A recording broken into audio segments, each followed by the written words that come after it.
They told me to be quiet, again, at my own kitchen table, in the house I paid for. My name is Dorothy Mitchell. And for 15 years, I was invisible in my own family. But I held the checkbook. And when you control the money, eventually, you learn you control everything. Before we dive in, I need to know, where are you watching this from? Drop your city and state in the comments. I love connecting with all of you. Now let me take you back to where this all started. It was a Tuesday morning in March when I realized I'd become a ghost. My daughter Jessica sat at my kitchen counter, planning her vacation to Hawaii, on my credit card. My son-in-law Brad scrolled through his phone, ignoring me completely. My son Marcus talked over me about needing a new car. And when I opened my mouth to speak, Jessica held up one finger without even looking at me. "Mom, not now. The adults are talking." I was 67 years old. I'd raised 2 children alone after my husband died young. I'd worked as a hospital administrator for 35 years, retired with a solid pension and savings. I'd paid off my mortgage, maintained my health, kept my independence. And somewhere along the way, I'd become the family ATM. It didn't happen overnight. It started small, like these things always do. Jessica needed help with her mortgage after Brad's business hit a rough patch. "Just temporary," she said. Marcus needed assistance with his daughter's private school tuition. His ex-wife wasn't contributing enough. My grandson Tyler needed college funds. My granddaughter Sophie needed braces. I said yes because that's what mothers do. That's what grandmothers do. We sacrifice. We provide. We make sure our families have what they need. But temporary became permanent. 1 month became 12. 1 year became 5. And 5 became 15. Jessica's mortgage payment, $2,800 monthly. Marcus's contribution to his daughter's expenses, $2,500 monthly. Jessica's car payment, $650. Marcus's credit card debt I'd absorbed, $18,000. Brad's business investment I'd funded, $25,000. Tyler's college tuition, $40,000 annually. The family phone plan, $340. Jessica's health insurance, $450. The list went on. I kept a ledger. I'm detail-oriented. It's the administrator in me. Every payment recorded, every date noted. Over 15 years, I'd given them $847,000. $847,000. I never asked for repayment. They were my children, my grandchildren. Family doesn't keep score, right? But somewhere along the line, their gratitude turned to expectation. Expectation turned to entitlement. And entitlement turned to silence. My silence. At family dinners, they talked around me, through me, over me. When I shared stories about my day, Jessica would interrupt with her own drama. When I offered advice, Marcus would say I didn't understand how things work now. When I suggested we discuss the financial situation, Brad would laugh and change the subject. The final straw came on a Sunday afternoon. We'd gathered at my house, because we always gathered at my house, the house I maintained, cleaned, and filled with food I bought. Jessica was complaining about her kitchen renovation being delayed. Brad wanted to upgrade to a luxury SUV. Marcus was planning a Vegas trip with his buddies. I cleared my throat. "I need to talk to everyone about..." "Mother." Jessica's voice was sharp. "We're having a conversation, please." I felt something crack inside my chest, not my heart, my patience. That night, I sat alone in my home office staring at my laptop screen. The ledger spreadsheet glowed back at me. Rows and rows of payments, transfers, covered bills. 15 years of financial records. 15 years of being taken for granted. I opened my banking app and looked at my accounts. Checking, savings, investment portfolio, retirement fund. All of it accessible to me. All of it under my control. I'd added Jessica and Marcus as authorized users years ago for emergencies. They had debit cards linked to my checking account. They knew my credit card numbers by heart. My finger hovered over the account settings. What if I just stopped? The thought felt revolutionary and terrifying at the same time. What kind of mother cuts off her children? What kind of grandmother says no? But then I remembered Jessica's finger held up to silence me. Brad's dismissive laugh. Marcus rolling his eyes when I spoke. The way they'd all continued their conversation as if I'd never opened my mouth. I thought about my friend Patricia from my book club. She'd told me about setting boundaries with her son after he'd drained her savings. "Dorothy," she'd said, "being a doormat doesn't make you a good mother. It makes you a used one." At the time, I'd thought she was being harsh. Now, sitting in the blue light of my computer screen at 11 p.m., her words felt like prophecy. I clicked into account settings, removed Jessica as an authorized user, removed Marcus, canceled their debit cards, changed all my passwords, set up two-factor authentication on everything. Then I went further. I called my credit card company and reported the cards compromised, requesting new numbers. I logged into my investment accounts and removed them as beneficiaries, replacing them with charities I'd always wanted to support. I contacted my mortgage company and removed their names from any documentation where I'd listed them as co-owners in case something happened to me. It took 3 hours. By 2 a.m., I'd systematically locked every financial door they'd been walking through freely. The last thing I did was draft a simple email.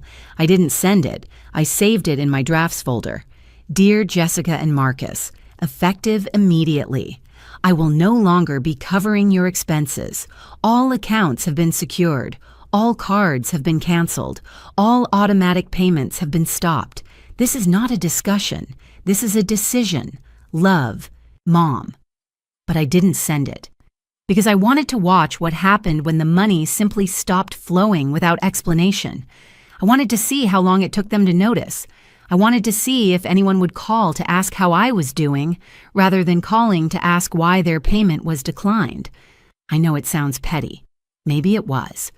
But after 15 years of being silenced, I wanted my actions to speak louder than any words they'd never let me finish. I went to bed that night, feeling something I hadn't felt in years. Powerful. The next morning, I woke up to 17 missed calls. I made myself coffee. Slowly, ground the beans by hand, heated the water to exactly 200 degrees, used my French press. I sat at my kitchen table, my table, and watched my phone buzz and light up like a Christmas tree. Jessica 6 calls Marcus, 5 calls Brad, 3 calls Jessica again, 3 more calls. Text messages flooded in. "Mom, my card was declined at Target. What's going on?" "Dorothy, the mortgage payment didn't go through. Call me immediately." "Mom, are you okay? Why aren't you answering?" "This isn't funny. Call me back." I sipped my coffee. It was excellent. Maybe the best coffee I'd ever made. The doorbell rang at 8:15. I knew who it would be before I opened it.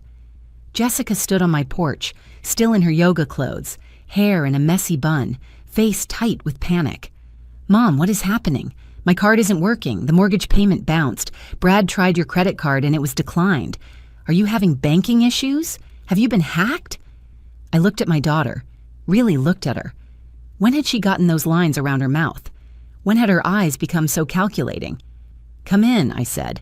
She rushed past me, already pulling out her phone. "We need to call the bank. If someone's stolen your identity." "No one stole anything, Jessica. Sit down." Something in my voice made her stop. She turned slowly, phone still in her hand. "I've secured my accounts," I said calmly. "Changed passwords, removed authorized users, canceled cards. The money stops today." Her face went through several expressions: confusion, disbelief, then something ugly. Anger. "You what? Mom, you can't just... We have bills. We have obligations.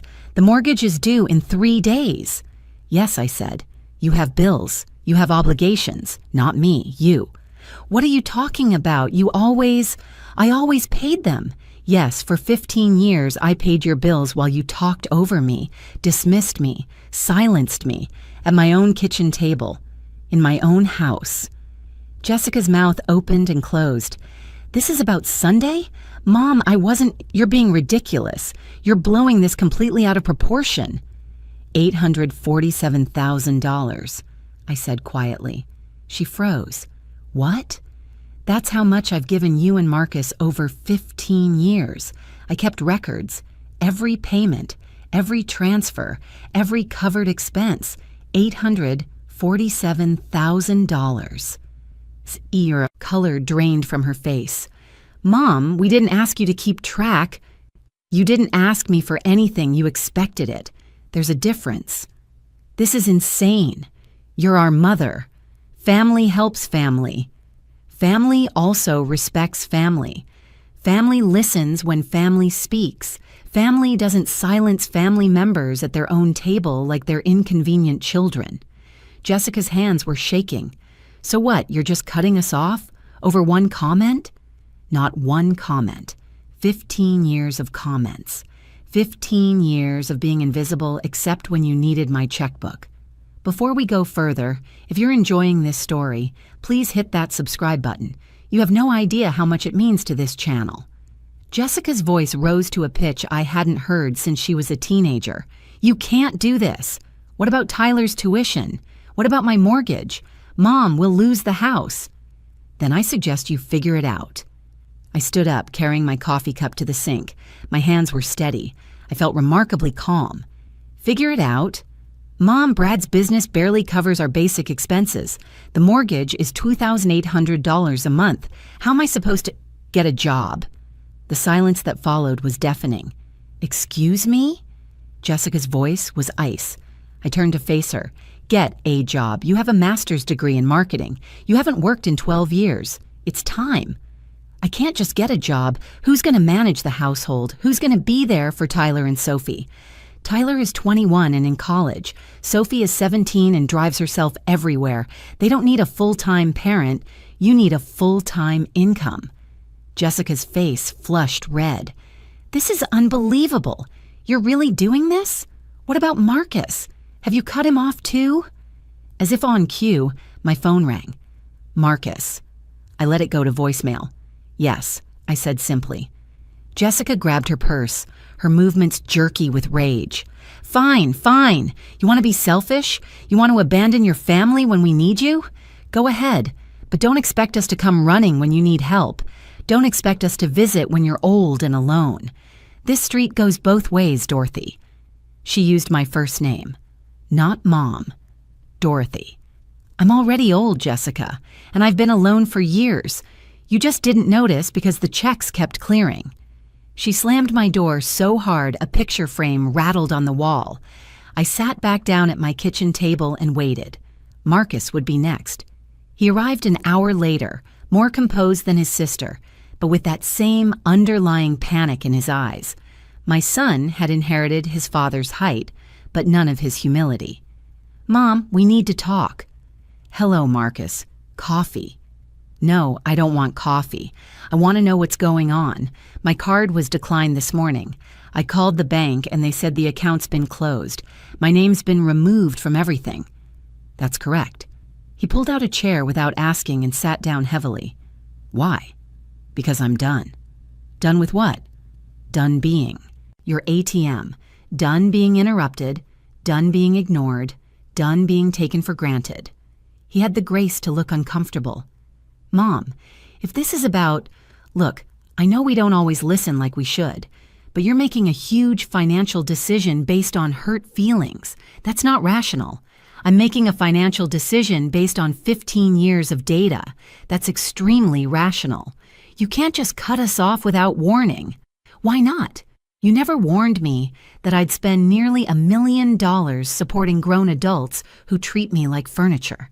His jaw tightened. That's what family does. Dad would have, don't. My voice came out sharp. Don't you dare use your father's memory to manipulate me. Your father worked himself to death at 52. I will not do the same. Marcus leaned back in his chair, a different strategy forming behind his eyes. I could see it, the shift from aggression to negotiation.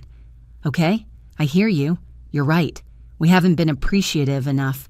We've taken you for granted. I'm sorry. Jessica's sorry. We can fix this. How?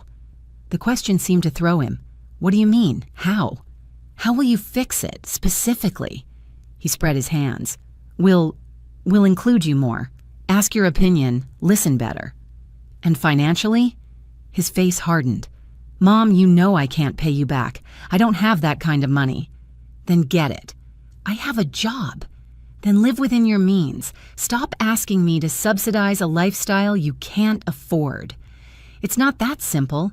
Emily's tuition alone is $18,000 a year at that private school. I know, I paid it.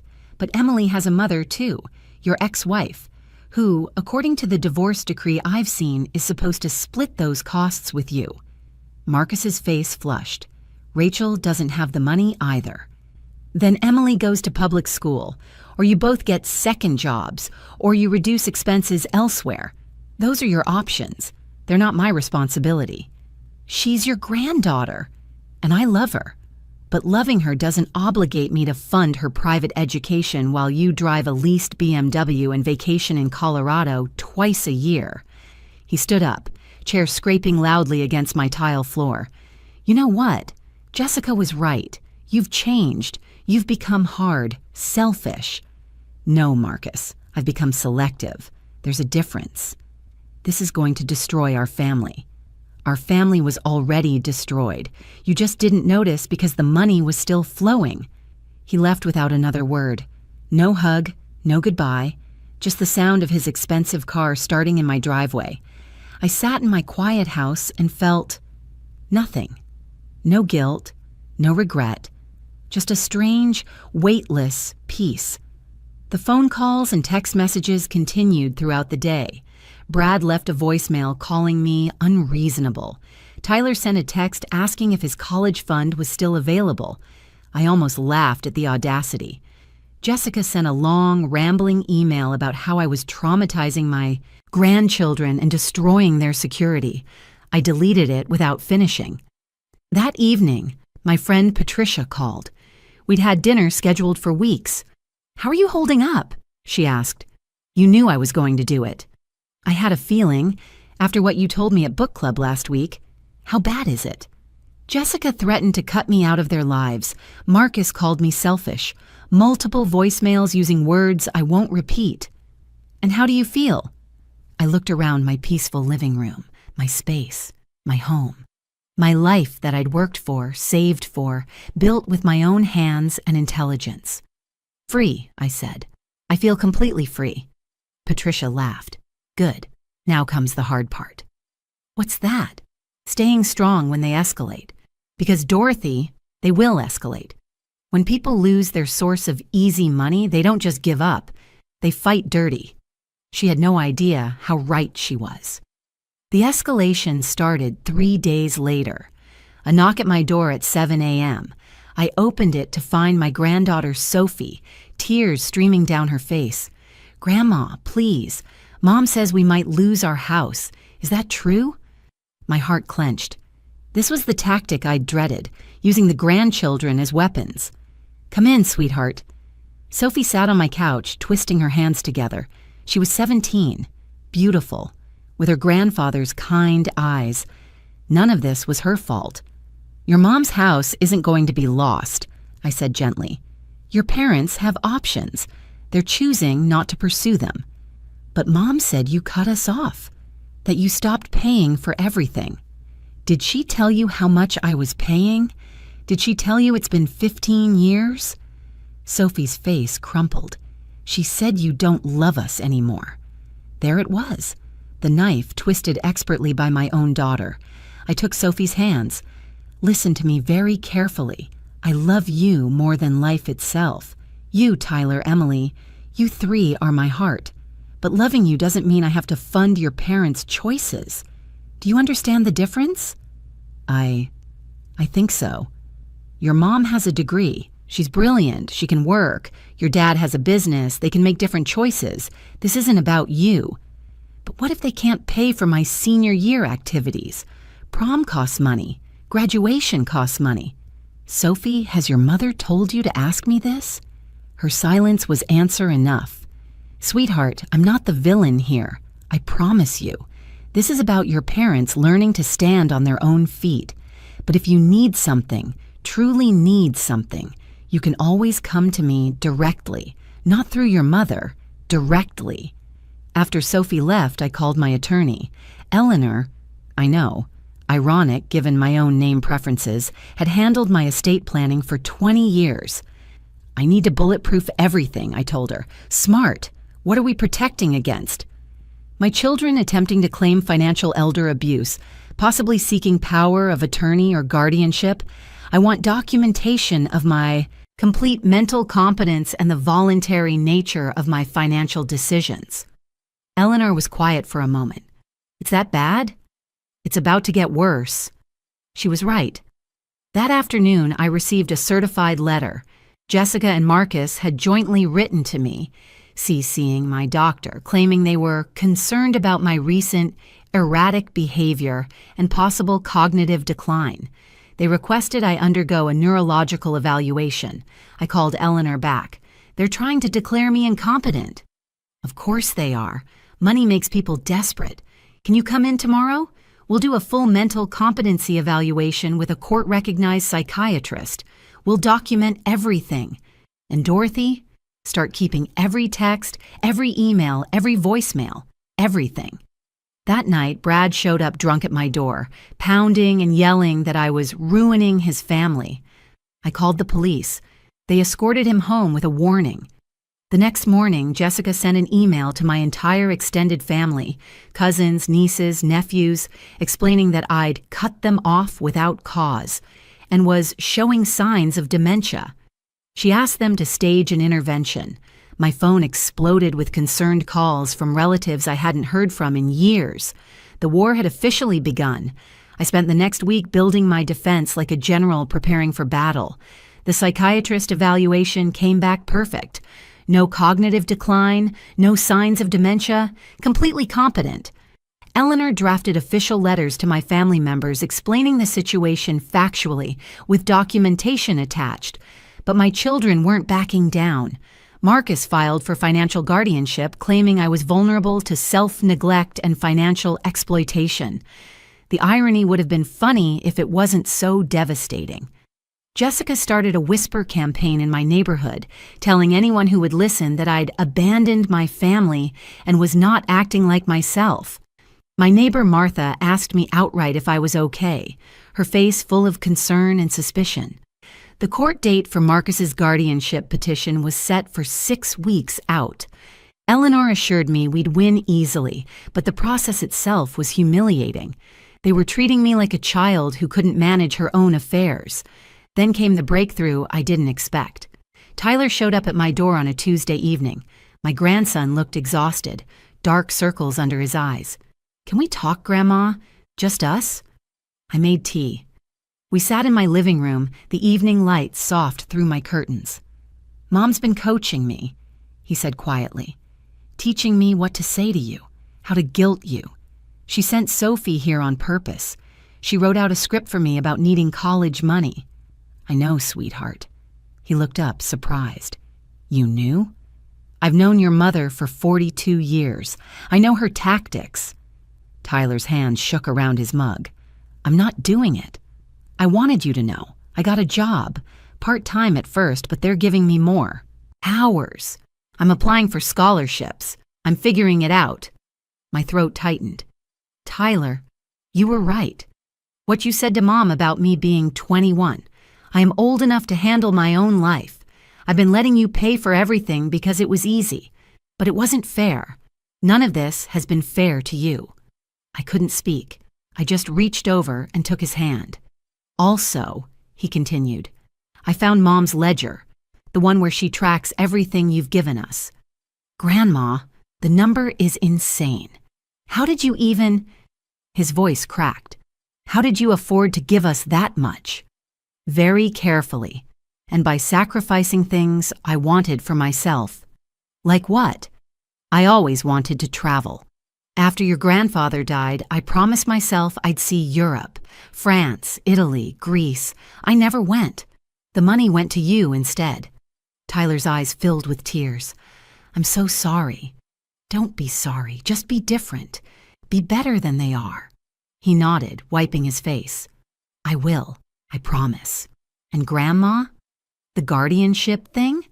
Marcus told me he's doing it for your own good. But I heard him on the phone with his lawyer. He wants control of your accounts. He's not trying to protect you. He's trying to access your money legally." The last piece clicked into place. Armed with Tyler's information, Eleanor went nuclear. She filed a counter-petition exposing Marcus's true intentions, complete with phone records subpoenaed through discovery that showed his conversations with his attorney about managing Mother's assets for the family's benefit. The day of the hearing arrived. I walked into that courtroom with Eleanor beside me, Tyler behind me, and a file folder 2 inches thick of documentation. Jessica and Marcus sat on the other side with their lawyer, faces tight. Brad wasn't there, coward that he was. The judge was a woman in her 60s named Judith Chen. Yes, despite my naming preferences, the universe has a sense of humor. She reviewed the psychiatric evaluation, Eleanor's documentation, and Marcus's petition with increasing disapproval. "Mr. Morrison," Judge Chen said, "your petition claims your mother is incapable of managing her financial affairs due to cognitive decline. However, her psychiatric evaluation shows she's sharper than most people, half her age. Can you explain this discrepancy?" Marcus's lawyer stood. "Your Honor, our concern is that Mrs. Mitchell has made sudden, drastic financial decisions that are out of character." "Out of character how?" the judge interrupted. "Please be specific." "She cut off her entire family without warning or discussion. Her entire adult family who had been financially dependent on her for 15 years, while showing her no respect." The judge glanced at the documentation. "According to the evidence submitted, Mrs. Mitchell kept meticulous records of every payment, every conversation, every instance of being dismissed or silenced by her children. That doesn't sound like cognitive decline. That sounds like excellent record keeping." She turned to Marcus directly. "Mr. Morrison, I'm looking at your phone records. There are 14 calls to your attorney discussing gaining control of Mother's accounts and protecting family assets.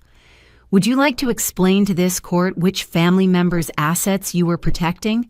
Because from where I sit, it looks like you were trying to legally access your mother's money after she cut you off."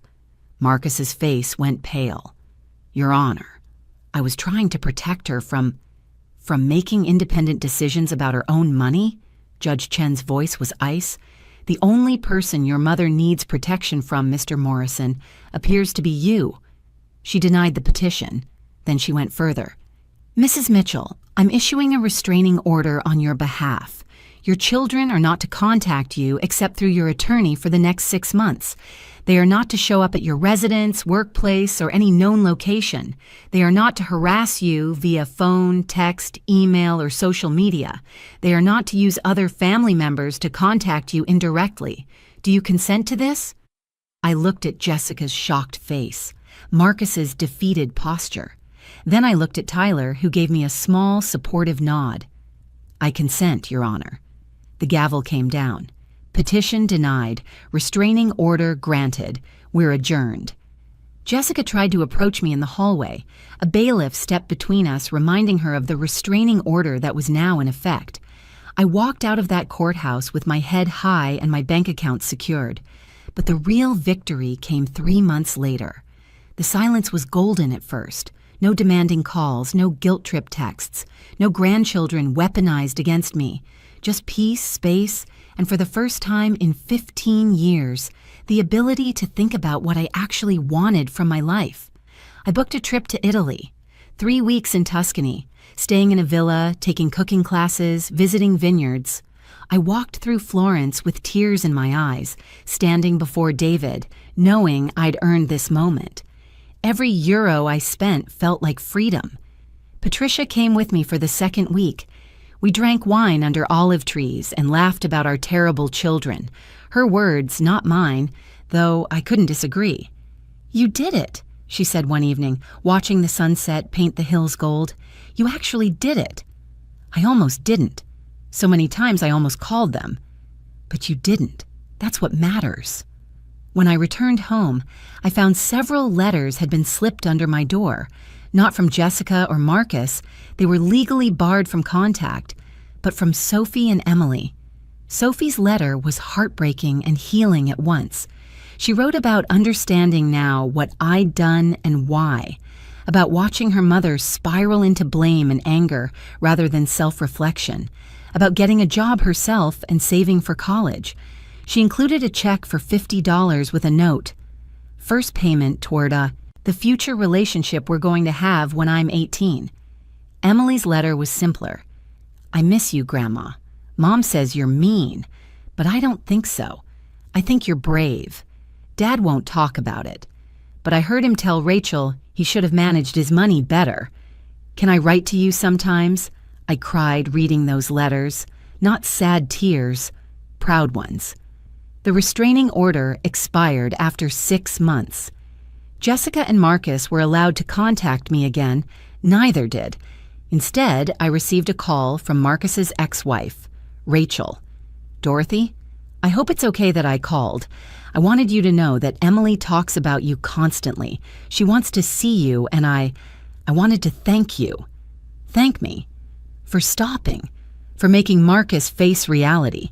He finally got a second job. He's paying his share of Emily's expenses consistently. He's becoming the father she needed. I know that wasn't your intention, but it's what happened.